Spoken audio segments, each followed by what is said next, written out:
Hello everyone and welcome back to Versus, the show that has spiffy new graphics. Look at these things, enjoy them throughout the run of the program. It's also the show that today is going to take you through the entire movie year that was 2022, so you don't have to make your own memory go jogging. It's a free-for-all, the very best flicks we saw this past year in terms of critical reception, audience praise, Yelp reviews. We really cover all the bases here at Rotten Tomatoes, and what a calendar we had! We got fighter jet action, emotional father-son stories, beach football, and that's all just from one movie. There's multiverses, extraterrestrials visiting Earth, Earthlings possibly ruining other planets, period piece predators, Airbnb double bookings, and of course, Nick freaking Cage. Nicolas Cage, oh my God, you're so awesome. It was a tremendous bounce back year for all of us, yearning to go back to movie theaters week after week, and it seemed like every time we thought nothing could top that, something else did. We have a funny way of celebrating here on Versus. We take things that we love and appreciate and make them compete against each other for eternal glory. There's no real losers here today. It's just one film is going to emerge as winnier than the rest. So in no particular order, here's some, but maybe not all, of the films we'll be tossing into the cinematic danger room. Top Gun: Maverick, Everything Everywhere All at Once, Barbarian, Nope,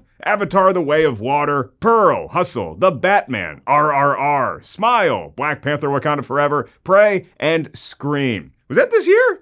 Obviously. Lots of movies in contention today, and who'd we get to decide the one true MVP of 2022? I'm asking, I don't know. Is it me? Again? All right, I'm your host, Mark Ellis, and I hope you like me now because in about 20 minutes, it's my job to let many of you down. But what a ride. Here's how we'll determine a winner. Round 1, box office. Round 2, Tomatometer/audience score.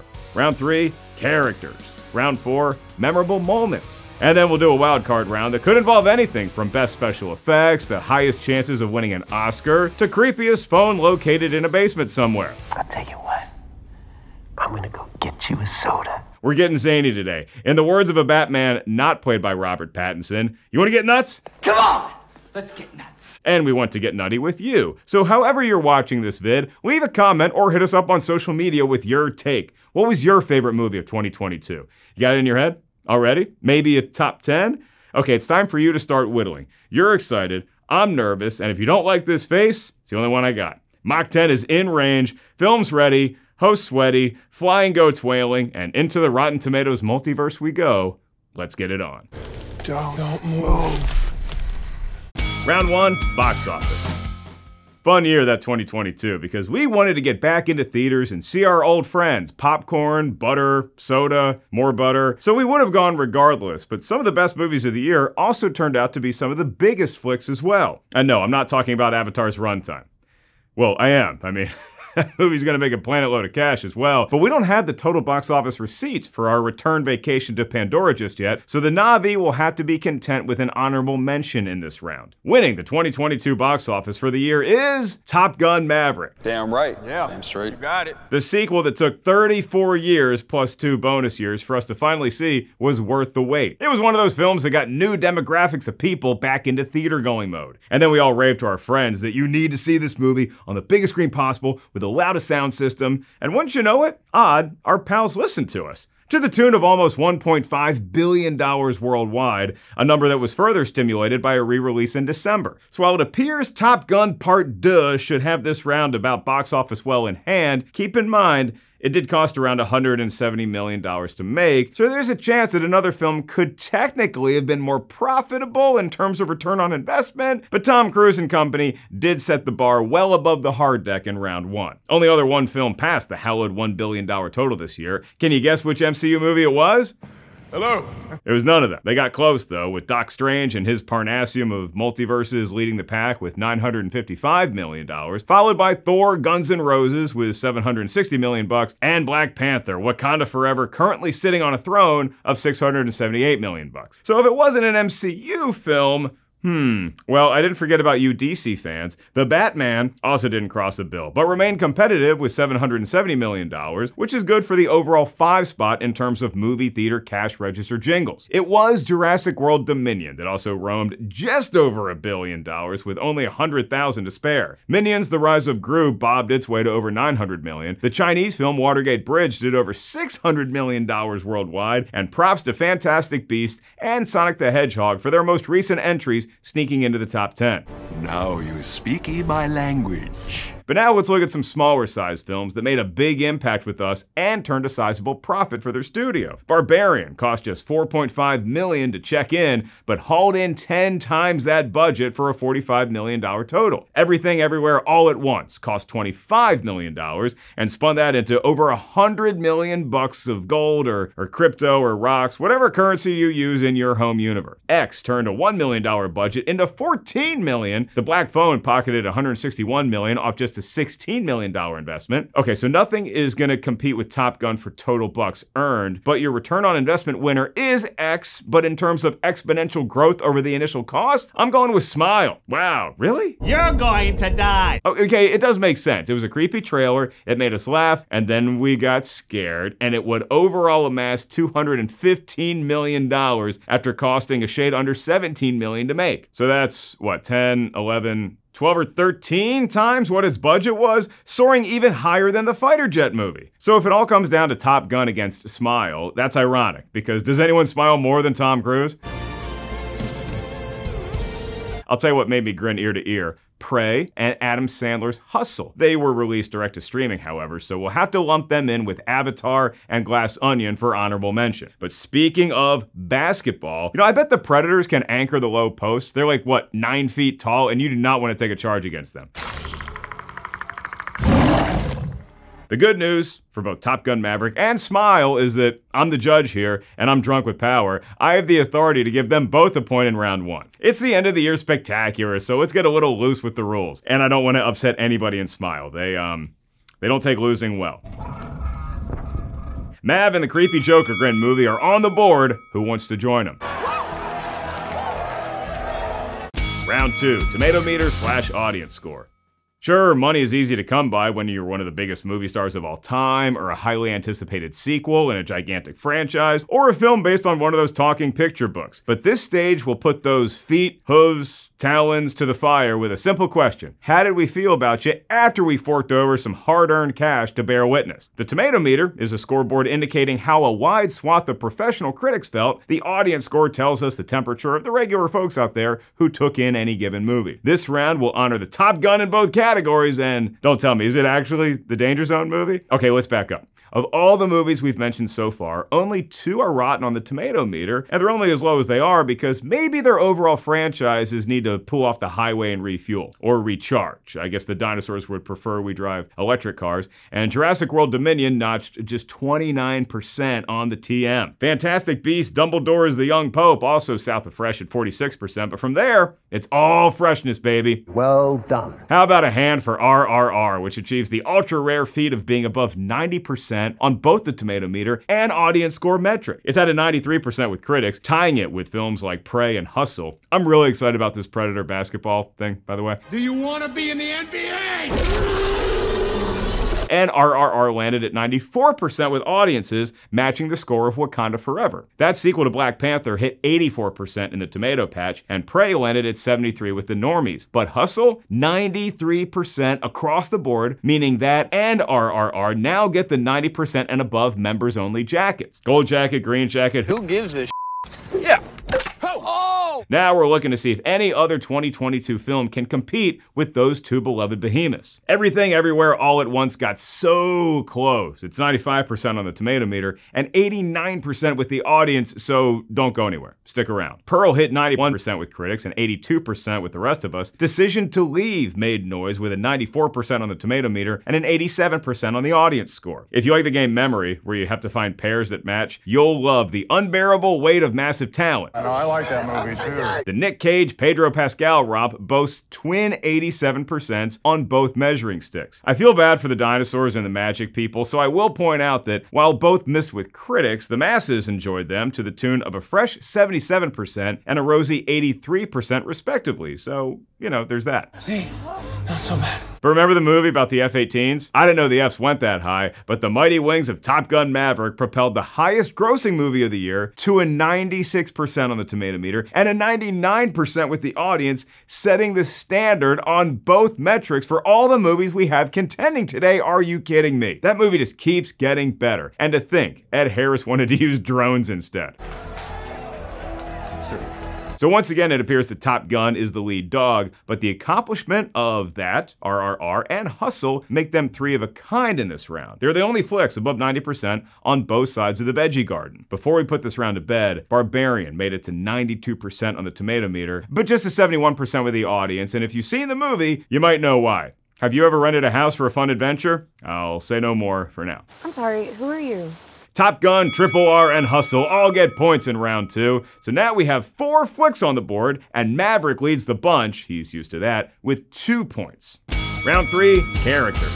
Now we get to delve below the surface with the best of 2022, a year that sadly did not see another entry in the best of the best martial arts movie franchise. Sorry folks, that recurring joke just got renewed for another season of Versus. Let's go, baby! Let's go! Let's go! It's a good cast in those, but the fine films of this past year can compete with any calendar from the past in terms of characters and performances, so let's go ahead and get this out of the way first. Top Gun Maverick is a threat in this round as well. We saw the return of an all-time Tom Cruise incarnation, plus a bevy of engaging new recruits to fly a dangerous mission against an enemy that we're just gonna call the other side. Don't think, just do. But Mav wasn't the only comeback story in that film. Val Kilmer gave us an emotional stir as Iceman, and I'll give Anthony Edwards' Goose credit for being such a Force Ghost presence, and Jennifer Connelly's Penny Benjamin, who was mentioned in the first Top Gun adventure, gets credit as well. But this round is also where the superheroes can thrive. Those movies tend to get pretty stacked with superstars and memorable roles, so how about we kick off the proceedings with the world's greatest detective, even if the Batman we saw in The Batman was still feeling out his investigative process.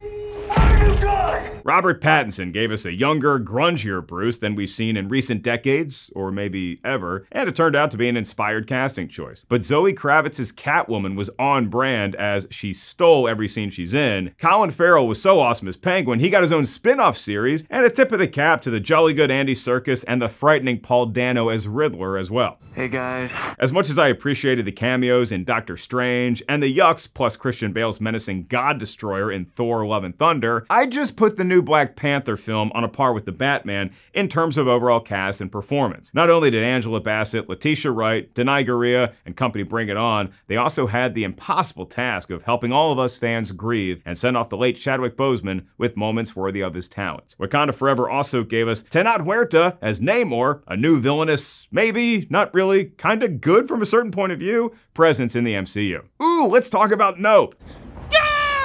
Lots to digest there, and I'm not just talking about the scary space monster vacuum's consumption habit. Slow down, chew your food. Jordan Peele got the most out of some inspired casting choices, particularly showstopper Keke Palmer. It was such a pleasant, energetic turn that gave the film some much appreciated pep in its step. The Oprah shot. The Oprah shot? Mia Goth also stepped up big for Pearl and X, which is some intense double duty for any 1 year to manage. May I have this dance? Big ups to the big 3 from the OG Jurassic Park returning to the fold, but some of the best chemistry I saw all year was from an unlikely pairing. The massive talents of Nick Cage and Pedro Pascal teamed up to create a laugh riot that was surprisingly emotional as well. Speaking of emotion, I'll be honest, I don't know how or what to feel about A Return to Pandora, 38 years after the first movie? How long ago was 2009? It was a long time. So I really didn't know if I was gonna care about anybody in that film. Yes, I did. Oh my god, it became a true family drama amidst a backdrop of warring factions. I cared about the forest folk, the water ones. I even felt bad for a few of the humans who realized they were in over their head a little too late to do anything about it. And the animals, the whales, the dolphins, or whatever their long-lost relatives are called on that other planet stole the show. But Marcel the Shell was the headliner of his film and did not disappoint. So yes, we have a ton of contenders in this round, which is about characters, and what better vehicle for a performer to have than a multiverse engine? Not you, Doctor Strange. You did your job. Benedict Cumberbatch is cute even as a zombie, but I'm referring to everything, everywhere, all at once. The best stage for an actor to be on is one that constantly changes, so you can show off your range. And boy, does Michelle Yeoh have that. As Evelyn Kwan Wang, alongside Ke Huy Quan's Raymond Wang, they're thrust into a topsy-turvy, interdimensional adventure that also boasts amazing turns from James Hong, Stephanie Hsu, Jenny Slate, and Jamie Lee Curtis as Deirdre. Ah, Deirdre. Black Panther. So for divvying out points for the best characters and performances of 2022, Everything Everywhere is a lock simply for a degree of difficulty and sheer versatility. The Top Guns and Doc Stranges and Batmans of the world are top contenders, but I feel like Wakanda Forever had the highest bar in terms of characters we had already been introduced to. Unlike Maverick or Thor, Black Panther had to knight a new leader, and the Wakandan collective took us on a journey that allowed us to grieve while simultaneously introducing us to a new underwater power in the MCU. So yeah, the points go to Black Panther, Everything Everywhere All at Once, and just because he's the little shell that could, Marcel. They're all on the board, tying them with Smile, Hustle, and RRR, and now all those films trail Fightertown USA by just 1 point. Round 4, memorable moments. Well, one of those memorable moments just happened to me like 2 freaking days ago when I was blessed to be in a theater for Avatar: The Way of Water, and my goodness, what a ride. It's gorgeous to look at the lush forests and sandals-like resort atmosphere on the beach, but what kept me on the edge of my seat and constantly making sure my 3D glasses were staying on my nose for the 3-hour-plus runtime was the constant action taking place. Epic battles, intimate interactions, and uncovering new mysteries on Pandora was highlighted by thrilling chase scenes and so much time underwater I felt like I needed to scuba tank. And speaking of new mysteries, can we just stop with saying blank year has been a good year for horror movies? They all are. Every year brings us dark riches that thrill our popcorn-stuffed cheeks in the moment and keep the lights on at night for weeks afterward. For Smile, need I say anything more? No one's that happy for that long. Something's going on there. The black phone had the cardinal rule of do not go up the stairs, and when that phone rings, it's gonna linger with us long after you hang up. Ty West went hard in the paint this past season with X and Pearl. A big highlight were also the alligators, but we get stepping on nails, something that your host actually did one time. Yeah, I was making a fort in the woods in Virginia, and I didn't get tetanus. That's the good news. I also didn't get a dancing scarecrow like in Pearl, so I'm gonna chalk my childhood up overall as a win. But the best thriller of the year for me was Barbarian. Oh, hell yeah. Yeah, I get to travel a fair amount for work, and I'm happy at a hotel or an Airbnb. After seeing this film, I might want to lean towards hotels from now on, and not just for the fancy lobby water and the occasional ghost bartender. The listing on this Airbnb said it was a 1-bedroom.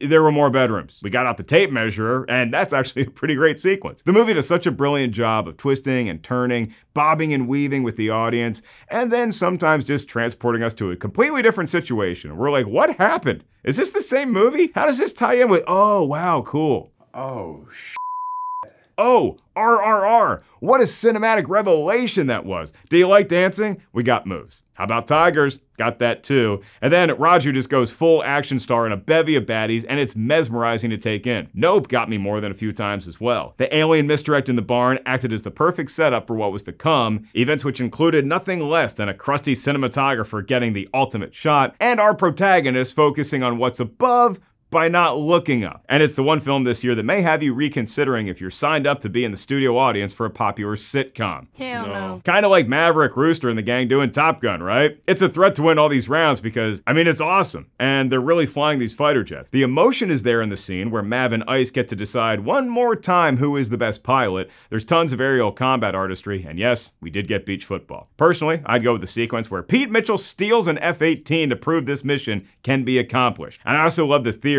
that the movie is a dream after the stealth bomber part, because Maverick actually died in the explosion when he revved it past Mach 10. It's worth thinking about. Everything Everywhere All at Once was similar in that it gave us moments of wonder and introspection, and also had the most fun post-movie going question of the year: what was your favorite multiverse?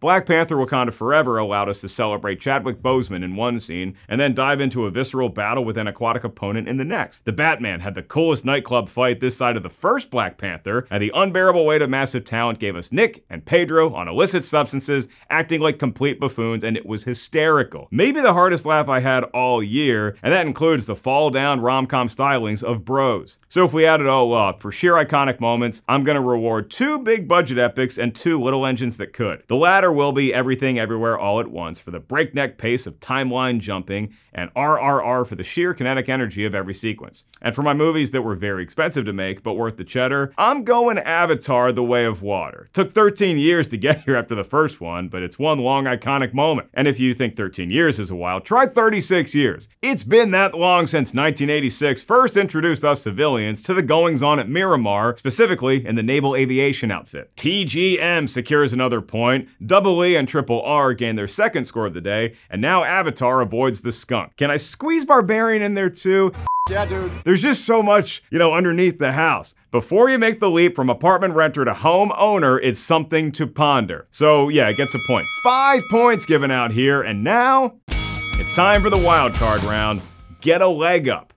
As in, how do any of these movies get a leg up on their competition to seal that all-important victory for Best Film of the Year? Or at least the winner of an episode of this show. So one of the movies that we've mentioned will join the legendary ranks of The Simpsons, Denzel Washington, and Breaking Bad as victorious versus alumni. So in my mind, where there's plenty of vacancy and free HBO, there's only one way to settle this. Every movie that has accrued a point thus far is eligible for the win in this round. If you're still scoreless, better luck next year, or maybe you can make a sequel to your quality film and it will be a Top Gun or Avatar and get into the best movies of that year in the distant future. You lied to me. Speaking of sequels, it does seem like a certain fighter pilot, a gaggle of Na'vi, and some Wakanda residents all had a leg up on their competition because we already loved previous installments in those franchises, whereas the wholly original takes had to learn to crawl, walk, and run all on their own without any assistance from an older sibling. So to even the playing field, we're going to combine the Tomatometer, audience score, and box office from the sequels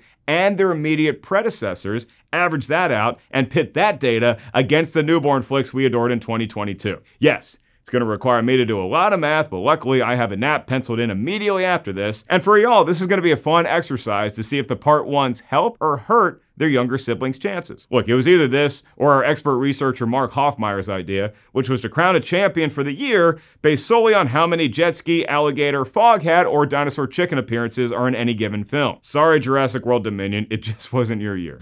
What an ass.